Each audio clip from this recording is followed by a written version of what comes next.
podcast, Oui. qui est les tarifs. Oui. On va parler beaucoup de tarifs aujourd'hui. Puis moi, je vais y aller avec des côtés un peu moins techniques. Ça va être plus être moral, mon affaire. Moi. OK. Comme on le sait tous, présentement, comme nous autres, on est peut-être 5 jours d'avance sur quand l'épisode est publié. Fait que faites semblant qu'on est 5 jours passés si vous nous écoutez le mercredi que ça sort. En ce moment, il y a un hold sur nos tarifs, OK? Puis je vais publier les vidéos, mais je vais juste te l'expliquer. Je vais juste les mettre à l'écran pour ceux qui nous écoutent. Là. Je suis capable de te l'expliquer. Peux-tu expliquer, excuse, c'est quoi le tarif avant? Fait que dans le fond, les tarifs qui ont été suggérés par M. Trump, c'est que tous les produits canadiens qu'on ship d'ici aux États-Unis auraient une taxe de 25% sur tout ce qu'on envoie. Fait que, admettons, moi, je te vends quelque chose à 10$, mais il faut que je te donne 25% sur ce que tu me donnes. Tu sais, c'est comme s'il y a un frais additionnel. Fait que 2,50. Fait que ça va, au lieu de coûter 10$, ça va coûter 12,50. Fait que ça n'a pas l'air beaucoup. Si on augmente le prix pour compenser. Ça n'a n'a pas l'air beaucoup pour 10$. On va dire que tu achètes un char qui est 50 000$, mais là, il va coûter 62 500. Je sais pas si c'est ça. La moitié, ouais, c'est ça, 62 500. Ça va coûter 12 000 de plus pour un char qui vaut 50 000. Il va coûter 62 000. Ça, c'est si nous, on peut augmenter le prix d'équivalence, ce qui n'est pas le cas, justement. C'est pour ça que ça nous fuck over. C'est ça. Fait que pour commencer, moi, je suis pas en train d'aller pour ou contre les tarifs. Je m'évite d'opinion de ça. Je veux juste aller voir comment hypocrite on a été quand on a reboundé de ça sur les médias sociaux. Tout le monde a commencé à faire supporter Canadien, Canada Only. Le monde a commencé un trend qui est beau. Ouais. Tu veux supporter local. Moi, c'est pas le trend le problème, c'est comment hypocrite qu'on est avec. Comment on oublie vite comment on agit. Je vais donner un exemple. On backtrack 5 ans, 4 ans et demi, la COVID. J'ai pas vu un esti de chat, moi, commencer à dire supporter local. On a tout scrappé, nos petites business fermés pour supporter Amazon, Walmart, puis tous les gros magasins américains qui étaient les seuls ouverts. On a tout fermé, les petites boulangeries locales, les petites shops locales qui supportaient local. On a un carbon tax qui va augmenter d'un autre 23% le 1er avril. Personne chiale parce que c'est bon pour la planète. On veut diminuer nos effets, notre CO2. Le gaz coûte encore plus cher. C'est encore plus cher de promouvoir des compagnies locales qui vont shipper. Encore là, tu remets tout l'argent dans les poches d'Amazon, puis de UPS, puis de Purolator. Des grosses compagnies américaines qui viennent s'installer ici. Puis eux autres, ils ont déjà la main-d'œuvre avec des employés qui font pas grand argent. Les petites business, ils payent pas le salaire minimum parce que c'est plus homemade, c'est moins de monde, ils ont un petit peu plus de salaire, la job est un peu plus tough, les matériaux sont plus chers. Tu vas aller supporter ton fermier local, ta bouffe locale, elle va être plus chère que si tu as fait shipper du Fiji puis du Costa Rica, tes petites bananes à 30 cents le livre. Là. Pendant la COVID, on était les premiers à dire « Non, lockdown, stay the fuck home, on supporte juste les gros magasins 6 feet apart, fuck la petite shop, il faut être safe. » On a scrappé une grosse partie de l'économie. Je nous trouve fucking hypocrite. On supporte des carbon tax qui va tuer encore plus l'économie locale. Mais là, quand ça vient des States et du bonhomme orange, le monde perd la tête. Puis c'est canadien. Je suis pas contre le mouvement canadien. Of course, acheter local. Moi, j'essaie de promouvoir ça chez nous même. Je regarde, ça fait des années puis des années, je regarde mes fruits viennent de l'Ontario. J'achète les pêches en saison, les pommes en saison. J'achète les fruits locaux quand je suis capable de le faire. Ma viande vient d'une ferme locale, mes œufs viennent d'une ferme locale. Je supporte local. Of course que je vais aller sur Amazon comme tout le monde. Of course, je suis pas en train de dire que je suis Jésus-Christ. Là. Je veux juste dire, c'est une pratique qui devrait être relativement commode.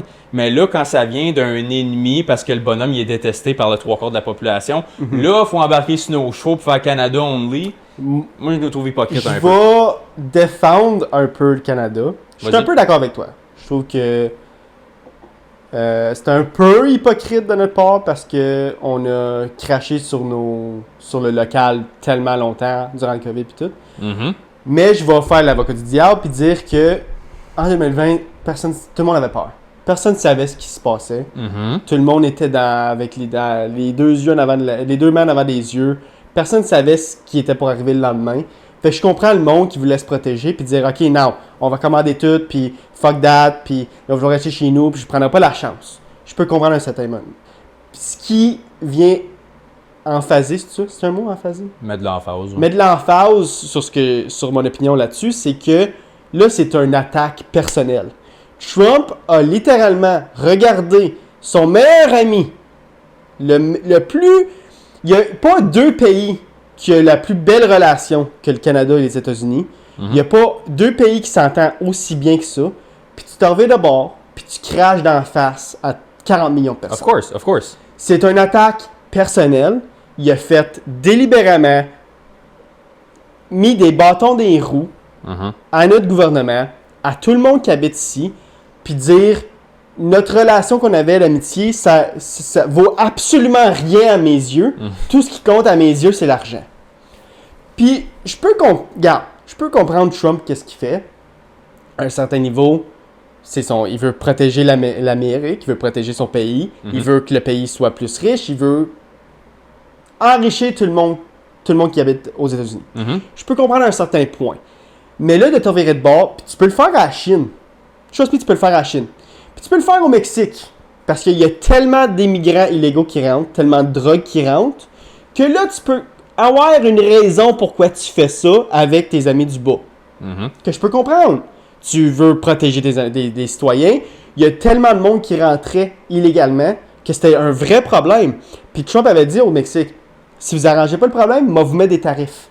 Ils n'ont pas rien fait. Ils n'ont rien fait. Fait que le monde continue à rentrer, la drogue continue à rentrer. Fait que Trump a dit, fuck that, teins-toi. Puis je peux comprendre. Oui. Une seconde avec. Oui, c'est bon. Dernier point, c'est que il a dit la même chose au Canada. Il y a plein d'immigrants illégaux qui rentrent par chez vous. Il y a plein de drogues qui rentrent par chez vous. Si vous arrangez pas votre problème de drogue et d'immigrants illégaux, on va vous mettre un tarif. Le Canada a dit, first of all, il y a 1% du monde qui rentre illégalement par la border du Canada. C'est pas un... Oui, c'est un problème. C'est pas un problème gros comme tu dis que c'est un problème. Puis le nombre de drogues qui rentrent par chez nous, qui rentrent aux États-Unis, est tellement minime comparé au Mexique et en Chine qu'on ne devrait même pas être dans la même conversation. Puis là, le Canada a été mis dans la même conversation que le Mexique et la Chine. Puis qu'est-ce qui vient tourner le couteau dans la plaie? C'est qu'il y a 12 fois plus de drogues qui rentrent de la Chine, mais eux autres, ils ont juste un tarif de 10% parce qu'il y a plein de stocks qui rentrent. Ben oui, les États-Unis sont appartenus monétairement par la Chine. C'est pour ça qu'ils ne font pas sur Big Dog. Fait que c'est un couteau dans la plaie. Mais c'est parce qu'il a vu notre vulnérabilité puis notre faiblesse, puis il nous a strong arm. Ça a marché parce que là, c'est là que je m'enligne avec ça. Là, direct avant, il y a eu un hold sur les tarifs parce que M. Trudeau il a accepté de jaser avec puis de faire un compromis.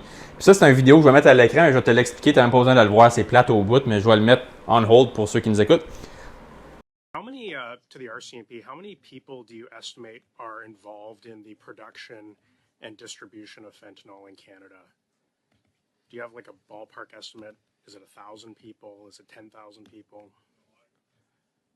I don't have a ballpark figure on it. So you have no idea how many people could possibly be involved in the fentanyl trade in Canada? There's a significant group, a significant number of organized crime group, but if you're asking for a specific number, I can't give you a specific number. How many organized crime groups are involved? Over 4,000 organized crime groups in Canada, as assessed by the Criminal Intelligence Service Canada. 4,000 individual organized crime groups, all with their own distinct leadership and members? C'est la RCMP qui se fait interroger par soit le Sénat ou peu importe, là, ou le gouvernement. Puis ils se font dire, écoute, la raison que M. Trump il voulait absolument éviter d'avoir des tarifs avec vous, c'est si vous êtes d'accord à sécuriser vos frontières. Parce que dans l'île de Vancouver, les Chinois ils débarquent beaucoup de fentanyl. Puis nous, le port de Montréal, la plupart de la coke puis des autres drogues dures viennent de là. Fait qu'on a Montréal c'est un bord, Vancouver de l'autre, que toute notre drogue rentre, parce que c'est pas mal les deux seuls spots mainstream qui peuvent rentrer par l'eau. Ils peuvent pas rentrer, il n'y a pas de drogue qui rentre par le Manitoba. Non, Winnipeg, c'est pas à porte. C'est ça. Fait que, en tout cas, ça rentre là, puis M. Trump, il l'a dit, puis il a dit, je veux que vous le faites. Nous autres, on a dit non, status quo. Fait que là, il a dit, ben, fuck you, on veut un tarif. Mais là, je pense pas qu'il a dit non. Au début, il voulait garder. Ils ont pas donné comme qu'il y avait des billions. Ils ont dit on va faire un plan, puis il y avait des 2,1 billions de dollars qui avaient été mis sur un plan pour. Ben, au début, c'était pas ça. Ça a été ça après qu'ils ont. Non, je suis pas mal sûr que c'était dit l'année passée qu'il y avait un plan qui était pour mettre en marche de 2,1 billions, quelque chose de même, pour sécuriser les frontières. Puis Trump a dit tant que je vois pas de résultats, je m'en calisse, t'as un tarif. Mais... Malgré le fait qu'il y avait un plan en marche depuis 2024. Excuse. Correct. Me semble. Si tu veux faire les recherches pendant oui, je me l'ai envoyé ici, là, ta minute. Sur le plan, c'est... on a été d'accord à sécuriser nos frontières avec 1,3 milliard de dollars pour 1,3. 1,3 milliard. Ça a été cette semaine. C'est pour ça que ça a été on hold, parce qu'il a été d'accord.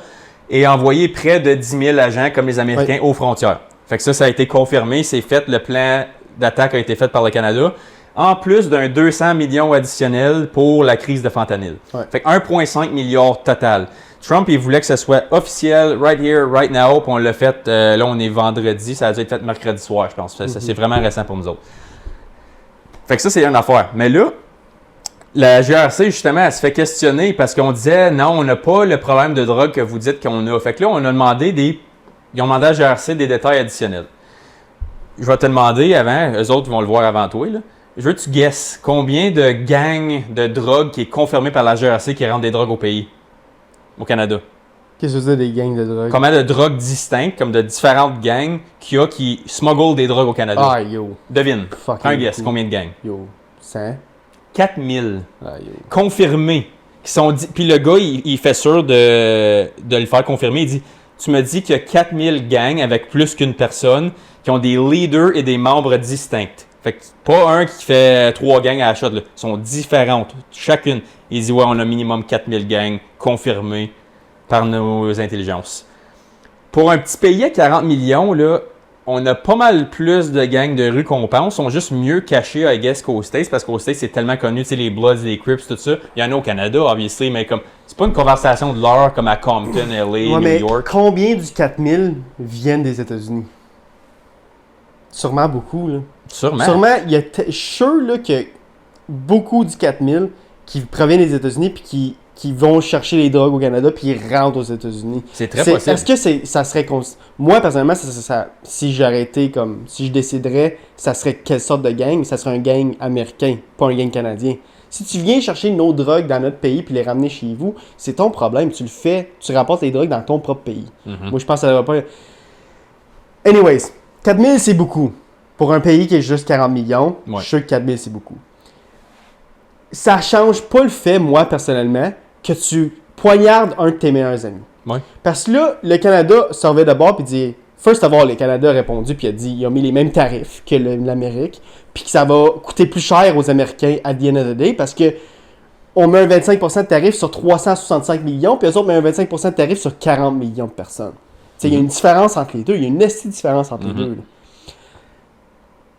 Moi, ce que j'ai peur que ça cause, c'est que le Canada servait de bord, puis qu'ils font des ententes avec d'autres pays que les États-Unis, puis que là, les États-Unis se disent « fuck, on a fuck up », là, on est rendu avec un ennemi qui est juste en haut de nous autres. Puis, on est à une claque à la gueule d'être fini, là.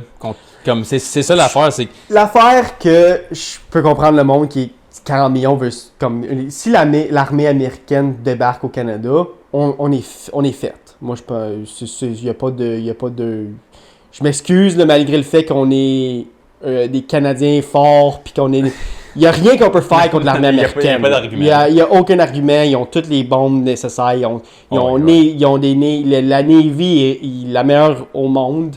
L'aerospace est ridicule comparé au Canada. On a rien parce que on est un pays peaceful. On n'est pas comme les Américains. On n'est pas comme nos voisins du Sud que n'importe quoi, ils menacent le gros bouton rouge à n'importe quoi qui se passe dans le monde. Tu sais. L'Amérique fait de l'argent en créant des conflits. Ouais. Enlève toutes les guerres qu'il y a eu dans l'époque moderne. Les États-Unis sont un pays comme un autre. Ouais. C'est ça qui était avant la fin de la Deuxième Guerre mondiale aussi. Ils ont strong armé tous les pays. Puis c'est pour ça qu'ils créent de la guerre continuellement. C'est eux qui le plus gros vendeur d'armes au monde. Ils vendent des armes aux pays qui se battent contre. Ouais. Tu sais comment ça fait pas de On va sens? faire ça égal. Tiens, des guns. Tiens, je vais te vendre des guns à rabais. On va vous achever, puis on va reprendre nos armes. Ouais. Puis on a tellement de cash par rapport aux armes que si on les laisse là, comme qu'ils ont fait en Afghanistan, On s'en calisse. on s'en calisse. Parce que On en a tellement. c'est ça. Puis on a déjà fait notre cash dessus. C'est tellement triste parce que oui, en Afghanistan, les talibans utilisent des armes américaines qui ont été laissées là par l'Amérique. Consciemment. Consciemment, on dit on s'en fout les gars, on laisse là parce que ça va coûter trop cher à aller les chercher. Oui. Fait qu'on va juste les laisser là. Puis là, tu vois des photos des talibans, des groupes talibans, des comment t'appelles ça, Groupe terroriste. des groupes terroristes avec des guns américains dans leurs mains. Ah oui, mais c'est les États-Unis tout craché. Ouais. C'est ça l'affaire. C'est comme, oui, ils ont des affaires que, moi, mettons, j'aime mieux la charte de droits et libertés des États-Unis versus la nôtre. Je trouve qu'ils sont protégés un peu mieux par rapport à ça. C'est mieux détaillé. Je trouve que c'est un beau texte législatif. Le nôtre est un peu plus pâte-molle, mais il est quand même pas pire. Je trouve qu'on en a un très bon Oui. comparé aux États-Unis. Oui, of course. C'est pas Mais vrai. États-Unis, je trouve, c'est le kingpin Ouais. côté liberté individuelle. Ouais. Encore là, c'est une illusion, selon moi, à certains degrés, parce qu'on est capable de la manipuler comme qu'on veut. Puis j'ai vu une belle quote pendant la pandémie, là, c'est ça, c'est « Si tu laisses l'État jouer avec tes droits, s'il y a une urgence, ils peuvent créer une urgence pour jouer avec tes droits. » Ouais. Fait que je pense qu'on le voit présentement. Je sais que t'es moins rabbit hole que moi dans ces affaires-là. Puis c'est correct, c'est pas ça mon argument en ce moment. C'est juste, je trouve, comme, pour en faire un autre wrap-around sur le sujet, c'est comme, on a fait le même argument par rapport à notre huile. Tu sais, nous autres, on dit, nous autres, on a de l'huile, on vous vend plein d'huile, vous dépendez de nous autres pour notre grid. Encore là, je nous trouve un petit peu pâte-molle avec cet argument-là parce qu'il y a un projet qu'on attend, ça fait des dizaines d'années pour passer de l'huile d'un bout à l'autre du pays. Encore là, on dit non, c'est trop cher, c'est trop polluant, ça vaut pas la peine. Mais on fait importer de l'huile de l'Arabie Saoudite qui met un prix énorme dessus, qu'on taxe encore plus ici. On veut pas garder ça local. On a tellement de ressources, tellement de minéraux, ça créerait tellement de jobs. Ça passe sur des territoires de Première Nation, puis eux autres, ils broient pour ces jobs-là, ils les veulent. Ils disent, ah ouais, amenez ça sur notre terrain. On veut des jobs, on en a besoin. Mais là, je pense qu'ils n'auront pas le choix, le Canada. Là, Mais il en parle vraiment beaucoup, faites-les. il en parle tout le temps. Ça devrait pas prendre des menaces pour ça. C'est ça mon point dans tout Moi, ça. je pense que quand que notre ami Trudeau va officiellement quitter le poste, Mhm. puis que notre nouveau... Moi, je pense que ça va être... Carney. Non, Tu penses pas que ça va être Carney, toi? non. Moi, je parle pas de... je parle dans le député libéral. Là. Ah oui, ça va être Carney. Mais je parle le prochain premier ministre du Canada, je pense que ça va être Pierre Poilievre. Pierre Poilievre. Moi Puis aussi. lui, je pense à 100%, je suis quasiment certain, 99%, qu'il va le faire.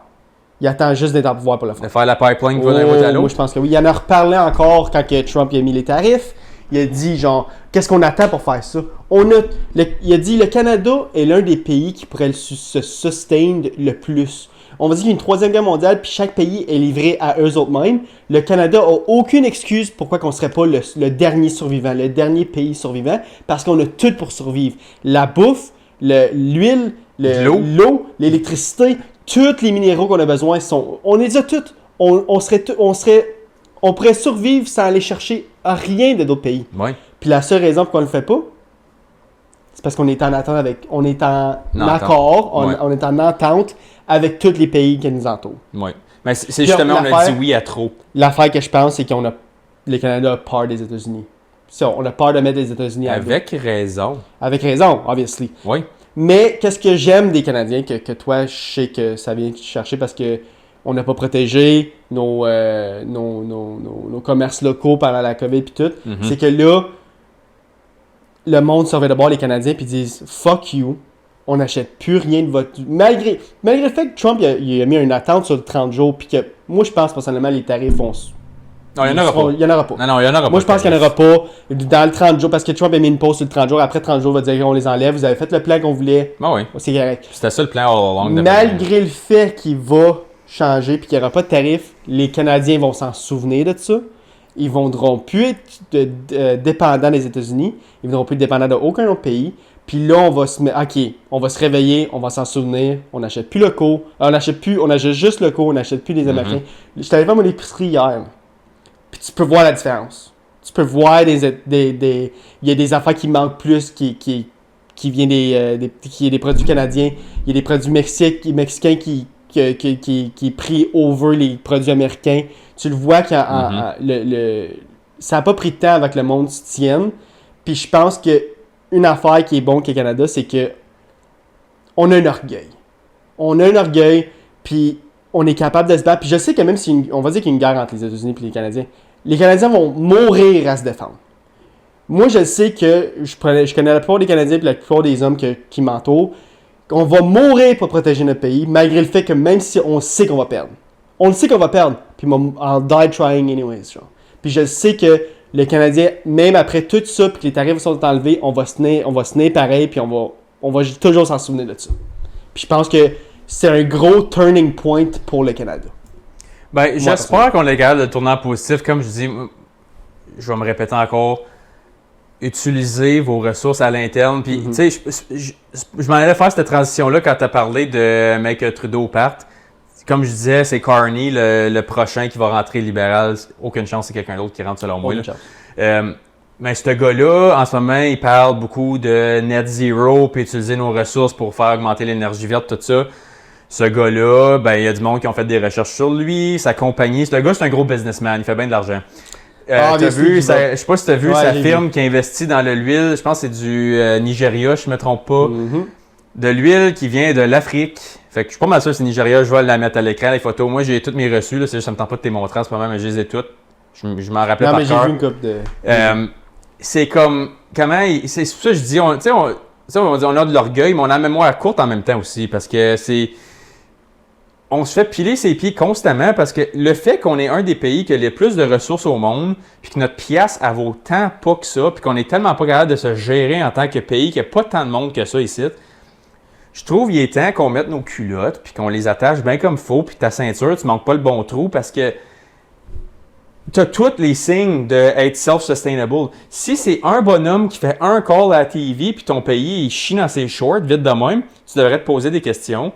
Est-ce qu'on avait la bonne approche ou on dépendait trop de notre petit bonheur pris pour acquis avec nos voisins? Mais aussi, je suis d'accord avec ça à 100%, aussi c'est que les États-Unis vendaient un beau rêve aussi. Là. Hey, c'est facile, on va tout vous donner, vous avez juste besoin de faire ça, tout vous donner. Ah oui. Mais là, c'est ça que je veux dire, c'est que, OK, on vous a écouté, on a fait ce que vous vouliez, puis tu t'en vas d'abord, puis tu fais ça, c'est là que ça vient chercher, puis je pense que les Canadiens vont tout le temps s'en souvenir. C'est parce que c'est le vibe, qu'est-ce que tu vas faire? Comme, c'est ça. C'est ça l'affaire. Puis c'est ça l'affaire, c'est comme oui, je suis 100% en désaccord avec cette œuvre. Personne ne veut se faire taxer plus, malgré que nous autres, on a l'air à aimer ça, là. Mais on se fait taxer. C'est une autre discussion. Bon, oui.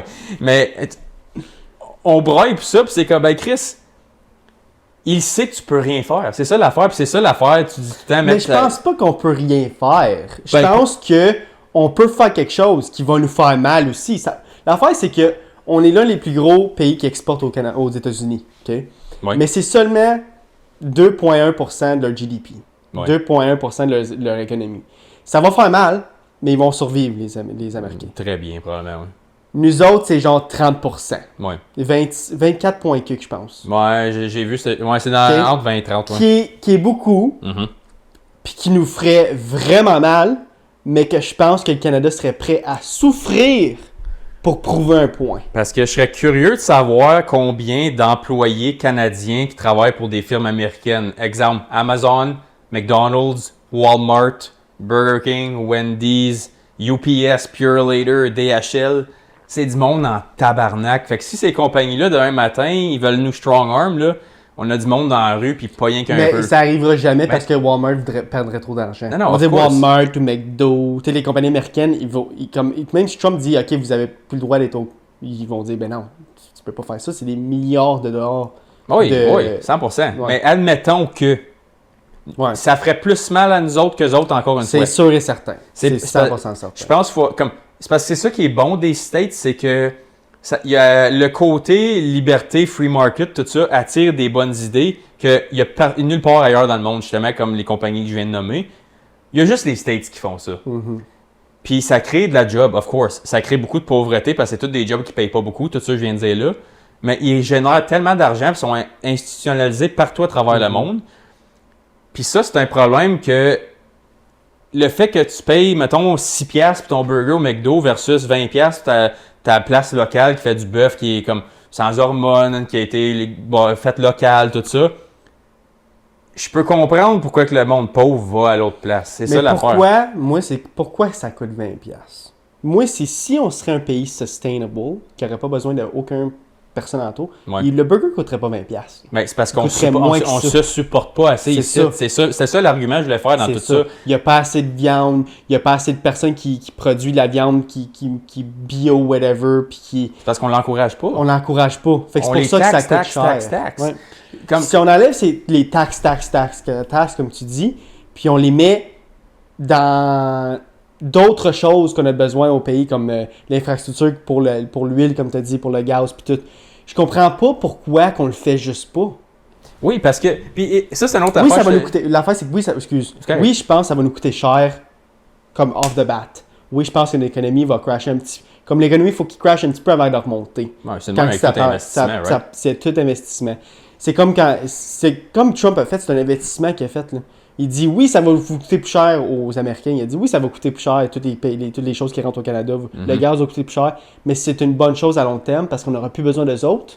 Puis ça va coûter moins cher quand ça va venir, comme quand on n'aura plus besoin, que ce ne sera pas un besoin, qu'on va en avoir fait plus de gaz, on va aller chercher ailleurs, plus de deals. C'est là que ça va commencer à coûter moins cher, puis on va être un pays plus sustainable. C'est ça que les States sont bons à faire, c'est de faire ça avec leur compétition, justement. Puis nous autres, comme tu viens de dire, comme le fait qu'on lâche pas de comme punir l'innovation, c'est ça je trouve qui est plate, tu sais, parce que tu sais, on pousse tout le temps des mouvements verts et tout ça. Les statistiques, ils montrent que même, tu sais, il y a comme le net zero par 2035, 2040, je ne sais plus de l'année, mais on a tout entendu parler de ça, le net zero objective, là. Même si on atteint cet objectif-là. By the way, ils ont donné un pourcentage de probabilité d'à peu près comme 4% que ça se fasse. C'est quoi net zero? Que notre gaz à effet de serre compense qu'est-ce qu'on produit en retour. Comme la pollution va être à zéro. Oui, comme on est capable de se neutraliser, qu'est-ce input-output. Ils n'ont même pas 4% de probabilité que ça se fasse, mais même si dans un monde parfait, ça se fait. En ce moment, le grid marche environ entre 70 et 80% au gaz. Avec le net zero qu'on atteint à 100%, on va encore relyer au-dessus de 50% du grid au gaz. Fait que ça, ce que ça dit, c'est que le gaz va jamais partir. Jamais. C'est impossible que ça parte. Puis on a le deuxième plus gros terrain au monde. Je m'en fous quel gouvernement qui est là. NDP, libéral, conservateur, je m'en calisse c'est qui. Pompe de l'huile, tabarnak. Coupe du bois, vends-les au prix que tu veux. Et en mouille, tabarnak. Le 3/4 du pays n'est même pas habité. Puis on est l'un des pays qui sustain, quand ça vient avec le bois, c'est qu'on est l'un des pays qui font plus de bois, on produit plus, comment je pourrais dire ça? On remet plus d'arbres qu'on en coupe. On est l'un des seuls pays au monde qui fait ça, c'est qu'on plante plus d'arbres qu'on en coupe. Puis on est l'un des pays qui produit le plus de bois, le plus de bois au monde. Puis on en a encore trop. On en a trop de bois parce à chaque arbre qu'on coupe, on en plante 2. On en coupe un là, on en plante 2 autres là. On en coupe un là-bas, on en plante 2 là-bas. C'est ça que je veux dire, c'est qu'on pourrait être sustainable. On pourrait le faire nous autres mêmes. Il manque des maisons à pu finir au Canada. Il en manque tellement. Utilisez le bois qu'on a ici, arrêtez de shipper. Oui, ça va nous faire mal au début. Mais au lieu de prendre l'argent des Américains, mettez-les dans notre pays. Puis builder des maisons dans notre pays au lieu d'aller les construire aux États-Unis. Ben, c'est encore une fois, je vais le blâmer ces gouvernements encore, parce que je t'en ai parlé il y a une couple de semaines de ça. Les grosses villes qui ont besoin de logements, ils mettent des grosses taxes sur les plans de développement pour les compagnies de construction. Ça, je dis, arrête de mettre des bâtons dans les roues locales, sacrément. Il y a du monde, le monde, ils n'ont plus assez de logements ici. On a emmené du monde en canne de sardines dans le dernier 5-10 ans. Il n'y a pas assez de logements. Le monde, ils ont du labor pour faire la job, puis tu leur mets des bâtons dans les roues. Ah, si tu veux ce plan-là, il faut que tu bides, puis tu te fais taxer ci, puis ça. Non, la job a besoin d'être faite. Celui qui a le labor pour le faire, stampe la feuille de papier, puis ah ouais, mets tes bottes, puis va travailler. Mais non, au lieu, on taxe, parce que non, c'est pas sustainable. Des taxes vertes, il y a des taxes municipales, il y a des taxis, il y a des taxes ça. Fuck off avec les taxes. Il y a tout le temps un oui, mais. C'est ton tout le temps oui, un mais, oui, mais. Faut tout dans le cul, hein. Ben c'est ça, mais quand c'est le temps de mettre un autre Amazon Plant sur l'highway, par exemple, ça, on est bon à faire parce que les autres, ils arrivent, on va vous engager 15 000 employés. Mais c'est pas juste ça, c'est qu'Amazon, ils peuvent les payer les taxes. Oui, c'est encore là, ces autres. C'est des cents pour eux autres. Oui, puis encore là, les grosses compagnies payent moins de taxes parce que justement, ils disent, ben si tu me laisses pas faire mon infrastructure, tu vas perdre X montant de milliers de jobs, tu les as besoin absolument, on va aller s'établir dans un autre pays, ciao, bye la visite. Mais tu sais, Amazon, ils ont fermé leur plan au Québec. Oui, le Québec, oui, j'ai vu ça. Ils ont perdu 15 000 emplois, qui est fucking beaucoup. Oui, mais c'est ça. Malgré le fait qu'Amazon a fermé puis 15 000 emplois, je peux te dire qu'en 2025, on a créé 70 000. On est plus 70 000 emplois. Ça, c'est sorti récemment. Au mois de janvier, on a créé 70 000 emplois au Canada. OK. Malgré le fait que l'usine va fermer. Je pense que c'est bientôt, le mois prochain. Moi, je sais que c'est bientôt. Là. C'est 15 000 moins, mais on est capable d'en faire des emplois. Là. On est capable d'en faire. Pourquoi qu'on va encore chercher ailleurs? Moi, c'est ça qui vient me chercher, c'est qu'on a tellement tout pour le faire, puis on le fait juste pas. Parce qu'on veut supporter le beau bon pas cher, puis c'est plus facile pour nous autres. Et nous, on tourne en rond un peu. Là. Oui, mais on pourrait être un des top 5 pays au monde. Ouais. C'est le temps de l'être. Puis, oubliez pas les choses dans le futur, parce que, comme les points que j'ai mentionnés les Canadiens vont jamais oublier ça.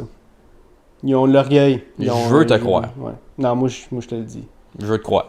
Moi, je pense pas. Puis moi, je suis là. Je suis allé faire mon épicerie hier, puis j'ai rien acheté des États-Unis. Non, tant mieux. C'est une bonne initiative, comme je dis. Moi, mon point, c'était pas de hater sur notre réponse. C'était juste comme, on devrait l'avoir universelle, cette réponse-là. Ouais. C'est juste ça.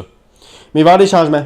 Cette année, je pense. Après les élections, il va y avoir des changements. J'ai hâte de voir ça. Gros shift. On peut finir ça là-dessus? Oui. On fait le tour? Oui. Excusez, ça a pris. On a fait le tour du cercle pas mal souvent. Mais ça affecte tout le monde. Mais ça vient nous chercher, je pense. Tout le monde je pense en parle, que le monde qui va nous écouter, ça vient les chercher aussi parce que c'est une grosse affaire. Là. C'est notre économie, c'est une grosse discussion. Tout le monde care, tout le monde veut de l'argent, tout le monde veut survivre, tout le monde veut payer leurs affaires. Puis je peux comprendre à quel point ça vient chercher tout le monde. Puis je suis content qu'on s'est tenu. Je suis content que le Canada s'en verrait de bord. Puis dire, surtout que tu vois Trudeau dire fuck you, les États-Unis, genre fuck you. Prends ton 25%, on va l'en mettre nous autres un aussi. Je suis content qu'il n'ait pas mis sa queue entre ses deux jambes puis dire ok, on va aller discuter. Je vais pas te mettre de tarif, on va en discuter avant. Moi, j'aime ça qu'il a mis les tarifs. Ok, j'ai mis les tarifs, là tu veux discuter, on va aller discuter. Puis c'est là qu'ils ont mis une pause sur le 30 jours. J'ai bien hâte de voir ça. Bien hâte de voir ça. Il va y avoir du dénouement là-dedans. Puis tu sais, quand on a des nouvelles, on va vous le dire ici. Bien sûr. Fait que merci à tout le monde d'avoir écouté le podcast jusqu'à la fin pour ceux qui ont écouté jusqu'à la fin. Merci à tout le monde qui a écouté la deuxième partie si vous écoutez juste la deuxième partie. Comme à chaque fin de podcast, guys, je vous dis, on est partout. Fait que like, comment, subscribe, puis on va se voir la semaine prochaine. Salut. Peace.